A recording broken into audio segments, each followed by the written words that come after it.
now begins.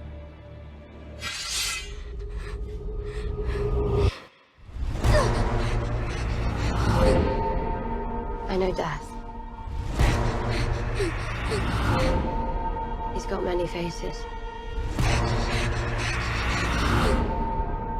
I look forward to seeing this one.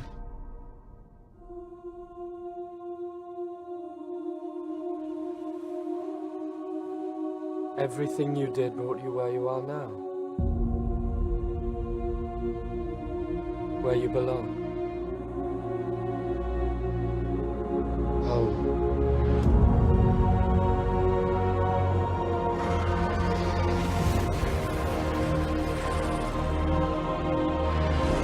They're coming.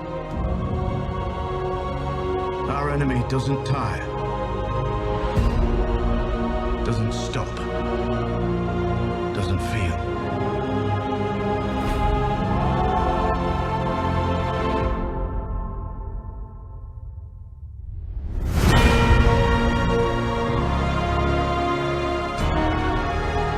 I promise to fight for the living. I intend to keep that promise.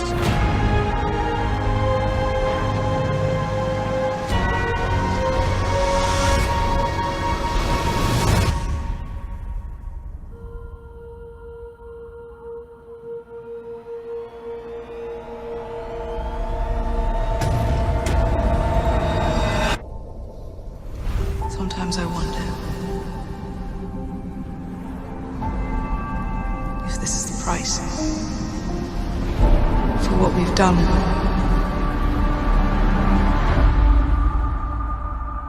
For our sins. Power is a curious thing. Who lives? Who dies? Power resides where men believe it resides. Winterfell is yours, Your Grace. It's not my place to forgive you for all of it. But what I can forgive, I do. There is only one war that matters. The Great War.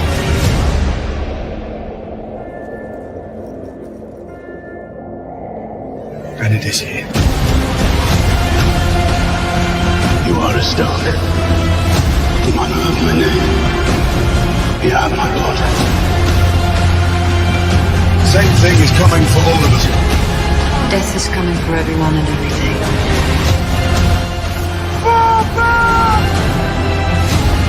Nothing's more hateful than failing to protect the one you love. They have no idea what's going to happen.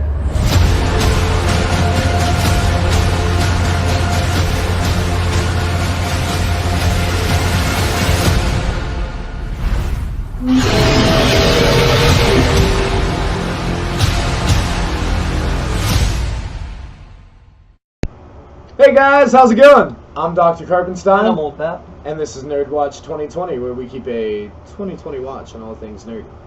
So, did you watch it? Because I watched it. Oh my god, we just watched it. Yeah, we just watched it. It's fucking... Did you watch it? How are we going to break this down? Yeah. I'm going to not swear as much Yeah, anymore. I'm going to try, but let's start off by telling what we're talking about, and that is the Game of Thrones Season 8 official trailer. No more of this, like, chopped up bits of Season 7 with, like, Game of Thrones, April 14th, 2019, slapped on it. Some And half-assed, no more fan-driven fucking piece together. Exactly, Yeah, exactly. like No chunks more of other fan seasons. theories. No, we got not one, but two legit trailers And they were for fantastic. Season 8, and we're going to talk about both of them and what we think's going on. There's a lot that we have to talk about with these trailers dropping. But first and foremost, what about, like, Arya kind of bloodied running through the crypts of Winterfell? What it seemed like to me, because she says death has many faces. I'm looking forward to meeting this one. She seems like she's real confident. She's like pulling out the dragon glass dagger, and then I think it's her running from a White Walker, realizing these are something else. Yeah. This is something I am not prepared for. I agree with you. The other thing that I think has to do with that is the fact that, like, now remember the teaser that we got a couple months back that was literally them standing in the crypts and seeing their own monument statues. Yeah. I feel that that's going to take place in that scene somewhere. I do feel that that's a real scene from an episode. I don't know which one yet. They've showed it in multiple trailers too, like them standing in front of those 3 statues. Yeah, exactly. We do have an itinerary, just so you guys know. We do have a lot of stuff to talk about. We wrote it all down as we watched it. Wow, what a trailer. We watched it, like 3 times? Oh, yeah, just picking it apart. Oh. Different things we want to discuss. We got the arrival at Winterfell. Daenerys and Jon rolling up with the Unsullied and the dragons and the Dothraki. Now, I'm very excited for that for 2 reasons. First off, the Stark girls' reactions were great, and I'm going to let you take that topic. But what I want to talk about is the fact that it's supposed to be damn near frame for frame when the Baratheons showed up at Winterfell. Mm-hmm. That's going to be neat. It's going to be cool to see it like played out again at such a later time under different circumstances. And to see really how like the story has come full circle. Sorry, I'm looking down. There was actually a cast member I wanted to look up. Mark Rissman is going to be playing Harry Strickland. He's the leader of the Golden Company, and that's the army that Daenerys bought with the gold from plundering Highgarden. Right. She sent what's his name? I'm blanking out here. 1:30 in the morning as we're recording this. Who she sent Greyjoy.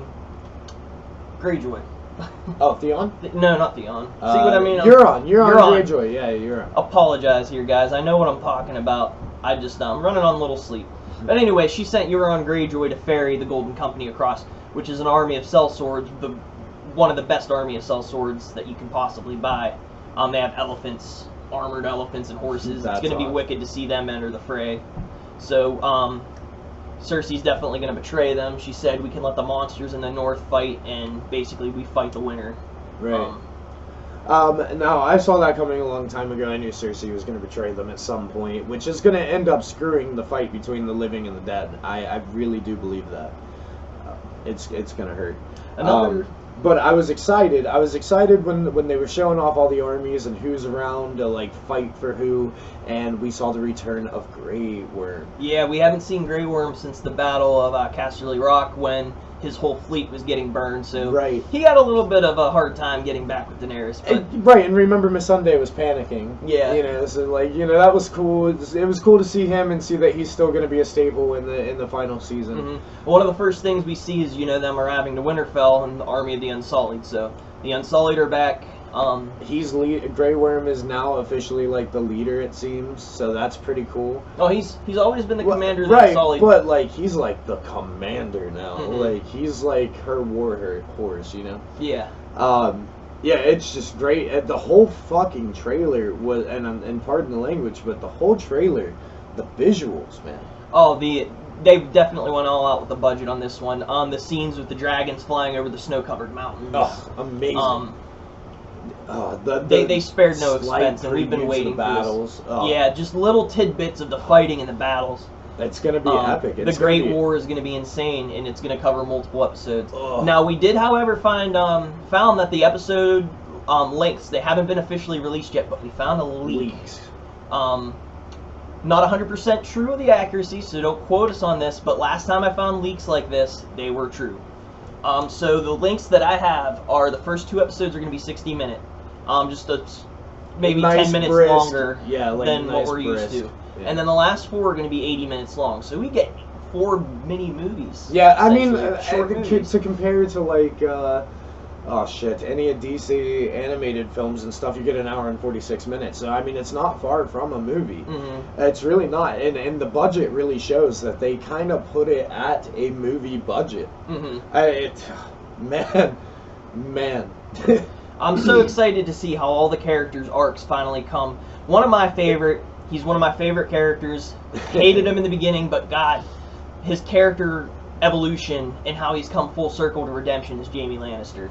I saw a still released where he was wearing the same armor as Robb Stark, with the wolf and everything. I liked in the trailer, I think it was the second trailer we watched, where Jon and he were talking. Yeah, He's like, Jon I can't said, forgive you for everything, but for the parts that I can, you're forgiven. Mm-hmm. So that's kind of neat to see, kind of like a slight alliance between the lions and the wolves. Well, he wants to recover his honor, he wasn't going to buy into Cersei's whole, I'm going to betray them. And he left even her states that I fight for the living. Mm-hmm. He even says in that particular trailer, the second one that we put up, that, yeah, like he fights for the living. So that was pretty cool. I'm not a big fan of Jaime, because my favorite character, who completely ties to Jaime Lannister, Bran Stark.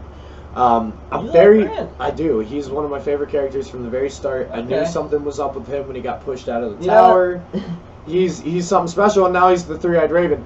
I'm very excited to see how that goes. At this point in Game of Thrones, with the gap they took, we as fans have kind of taken over every possible outcome there really could be.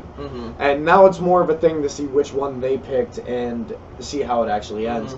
But is Bran the Night King? Like, I still think about that. Is he going to travel back and get trapped, like, the theory says? Yeah, because it's incredible if it is. Yeah, the theory goes like he tried to warg back into the man who the Children of the Forest were sticking the dragon glass in to stop them from doing it. And I guess the theory goes that he wargs in just as they're doing it, and he gets stuck as the Night King. So starts this endless cycle. He's also Bran the Builder in that theory as well, which is who he was named after. So it's a really big time loop, which leads me to believe that if he is the Night King, then I think the entire series is going to end in a really big loop. There's that quote by pretty much everyone, Tyrion and Daenerys mainly, that the wheel keeps turning and that Daenerys wants to break the wheel. Right. Maybe that has a little as to what's to come, to break the loop, or what it's all going to end at. It seems like maybe every time they go through, the Bran gives them a little more clue and stuff how to break the wheel. So he's a very interesting character. I love the characters that exist outside of like continuity almost.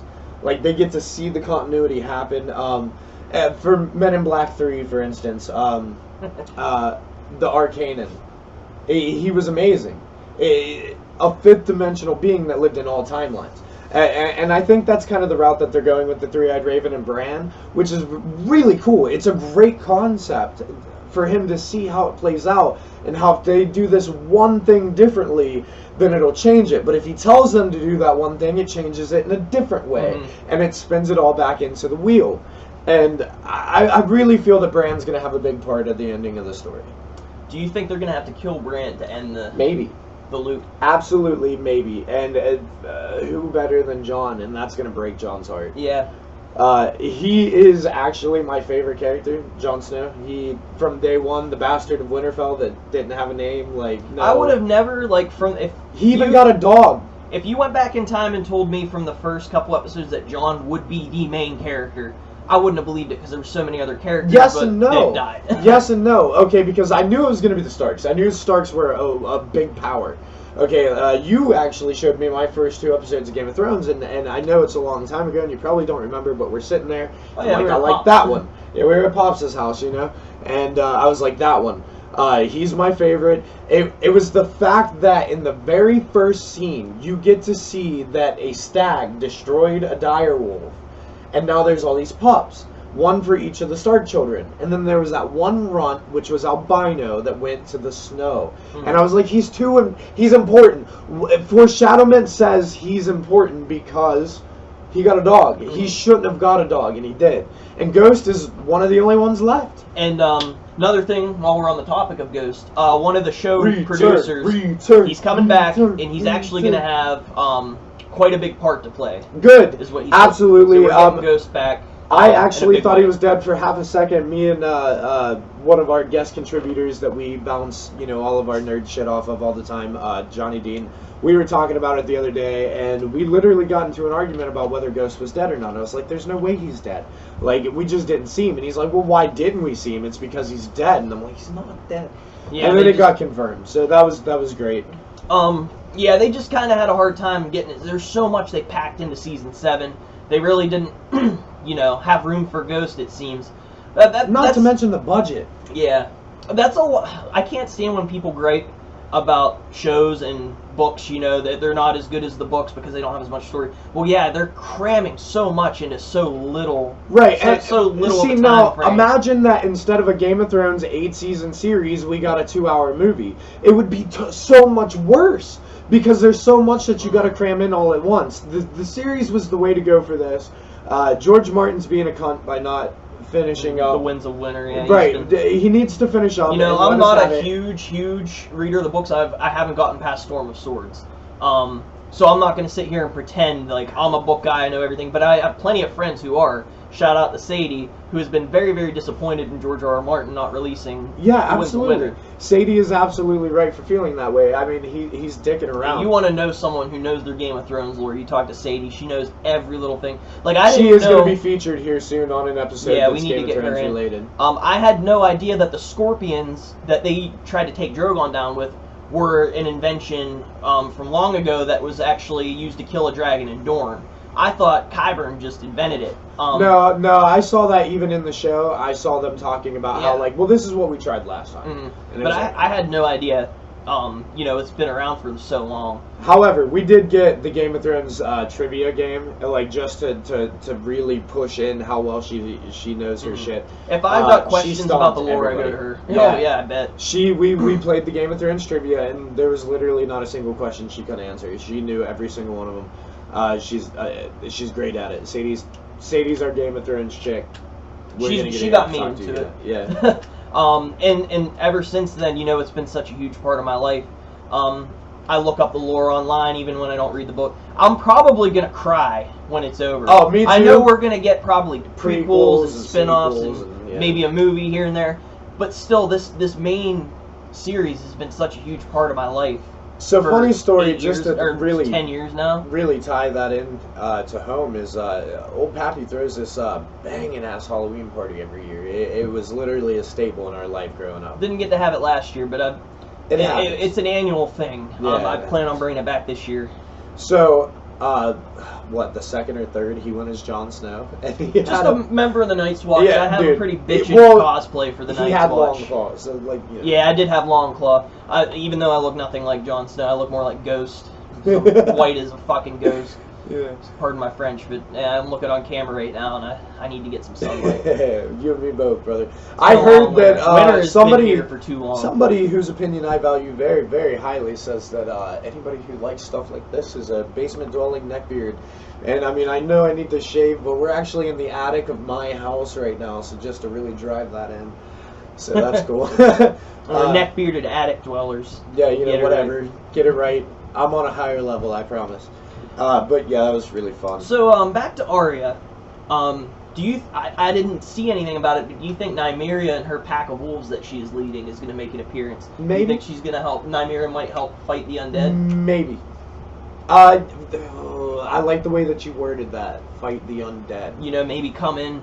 Yeah, just and as save like Arya a at some point. spirit, That would just be- like as a spirit link to like we got to do what's right because I we could wanna- see Arya like in some trouble, and like you're thinking, oh crap, Arya's going down, and then Nymeria comes in, and Just then boom, yeah. probably heartbreaking like with Summer. Or Shaggy Dog. Yeah, Now, luckily, we didn't see Shaggy Dog's death on screen because it breaks my heart every time direwolves die. But when Summer sacrificed himself to save Bran, and then Hodor, of course, we all remember that very, Right. very sad ending. So the next topic, Azor Ahai. Do you think we're gonna get a literal Azor Ahai in the show? And if so, who do you guys think it's gonna be? Start the discussion down there and engage with us because there's so many different theories. There's the Who's theory yours? that I like Jaime killing Cersei. Okay, but that's wrong. Well, you don't know that. All right, no, It I'm could be Jon I'm Snow. teasing. I'm teasing. The more because of my theory. likely one is that Jon's gonna have to kill Daenerys. No. and Longclaw's gonna Close. form. Daenerys has to die, but it's not going to be by Jon. You ready? Who do you think? Jorah Mormont. Jorah Mormont? Why else did he get cured of grayscale? And literally every time he had a chance, he confessed his love for Daenerys. Mm-hmm. So He may forge Lightbringer, but putting it through Daenerys' heart.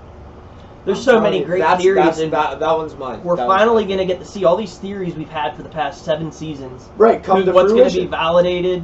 What's actually going to happen? happen. Now, see, that's a complaint I have with the show, though. Okay, they took a little too long to get us here, and like a year and a half in between seasons was just a little too much. Because at this point, man, if you have 4 friends that talk Game of Thrones with you, you've figured out every possible outcome for every character that there could be. God forbid you go on Reddit. Oh my God, don't go on Reddit. You see shit you wouldn't even fathom. Exactly. Theories that make me go, that's stupid, but right, or stuff that may even make you cringe a little bit. But the point is that, like, we've thought it all out. So now just to sit here, like, it's no longer like a mystery. It's more like, oh, Shof was right, I owe him $5. You know, and then it's like, oh, Jorah was Azor High, you owe me $5. We should start a pool. Let's actually do that. Yeah, let's start just a pool. between the house, you know. Just between Nerdwatch, we'll see who the winner of that is. That'll be fun. We do plan on having a live reaction video. As soon as we watch it, we'll probably put it out the day after to give you all a chance to watch it. Now, what I mean by a reaction video, is we are going to literally put a camera on the TV. Now, when I say on the TV, I don't mean facing the TV. I mean it's going to be on the TV facing us.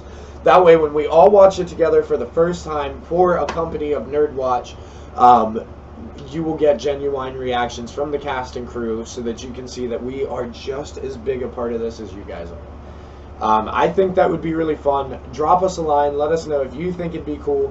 Otherwise, we're going to do it just because Let us know if you think this would be cool. We're going to do it anyway. Yeah, we are going to do it anyways. Unless enough of you are just like, nah, that's stupid, maybe just put up a review after. So, like, you know, whatever you guys think would be best. Otherwise, I think it'd be real fun to watch us geek out. Oldpap here is House Lannister. I am House Stark. We do have a Targaryen in the mix. That's Bride of Carpenstein. That's who I'm going to give that title to.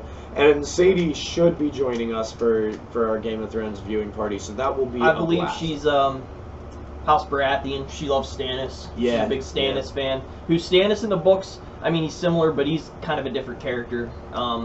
So the point we're getting at here is we've got a lot of the houses covered. Like, it's not going to be a bias. Favorites, you know? Yeah, you know, it's not going to be biased. We're going to be messing with each other, talking about the show as it goes on, and you know, definitely watch this show before you watch our video on that. But we are going to try to get it up as quick as possible. Meaning, if not the night it happens, then the day after. So be ready for that. That's going to be a lot of fun, and also be looking forward to Nerdwatch2020's Gang Brewing Company Game of Thrones beer tasting. You get some of that limited edition stuff, We huh? did. Arian, Lyle, and myself, we sampled all 4 beers. It was a really good time. We recorded all of it. It is some of our early work, so it is a little graphically languaged, maybe. I can't remember. It's been a while since I watched it. Trying to cut back on the language. We want to bring you better content without having to make asses of ourselves. And yes, I did that on purpose. So, you know, we'll get there. But the point here is Game of Thrones is about a month away, and I couldn't be happier. How about you? Bittersweet. Very, very bittersweet. I watched both the trailers, and I got chills, goosebumps. I'm so excited. But, like I said earlier, I'm going to be heartbroken at the end because I put so much into this. I'm very excited to see some of the prequels, though, and see how we got to where we I hope we get Robert's Rebellion. That'd be cool. Because young Robert Baratheon was a badass dude, and I'd love to see that come to film. Even a movie of it would be pretty cool. Yeah, that'd be pretty cool. But anyway, guys, that wraps up Game of Thrones, wouldn't you say? Yeah, this is we'll call that an episode. First discussion of first 2 trailers. If any more content comes out, we'll see what we can see if we can give any. We may even go live. Like if I'm at work, you may have to deal with me being in uniform and stuff and not in uniform. But yeah, if we get like another trailer drop, we'll try to put a live reaction out there. You know, we're gonna really go heavy on Game of Thrones right now, just because it's the newest thing that everybody's ready for. More than ready for. I was ready a year ago. And me too. I was ready right after the season ended with the wall coming down. I'm like, now I gotta wait a year and a half for the next part. You know, it sucks, but we're almost there. We are on the eve.